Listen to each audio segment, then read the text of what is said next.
What about soul partners? क्या आजकल की दुनिया में भी सोल पार्टनर्स होते हैं? वो कहते हैं ना, रिश्ते आसमानों पे बनते हैं, और फिक्शन में हम बहुत सारी चीज़ें पढ़ते हैं कि वो मेरा सोल पार्टनर है, वो मेरी सोल पार्टनर है। फ्रेंकली स्पीकिंग, मेरी रिसर्च ये कहती है कि वो जिसको आप सोल पार्टनर समझ रहे होते हैं ना, जिसको देखने के बाद, बात करने के बाद आपके पेट में गुदगुदियाँ हो रही होती हैं और दिल में जो है ना वो आपको चिंगारियाँ फूट रही होती हैं और ट्रिगर्स हो रहे होते हैं, वो सोल पार्टनर कभी भी नहीं होता।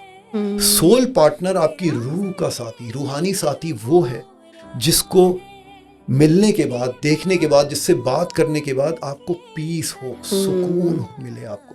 ना कि आपके दिल की धड़कन जो है वो एबनॉर्मल हो जाए, ब्लड प्रेशर बढ़ जाए, एंजाइटी हो जाए और आपको आपकी नींदें उड़ जाएं। सोल पार्टनर से मिलने के बाद आपकी नींद बेहतर होगी, आपके दिल की बेकरार धड़कन को करार मिलेगा, आपको लगेगा मैंने पहले भी इससे कहीं मिला हूं या मिली हूं, और उसका वाइब्स, उसकी ऑरा जो होगा ना, वो आपको महसूस होगा कि हाँ यार ये फ्रीक्वेंसी मैच कर रही है।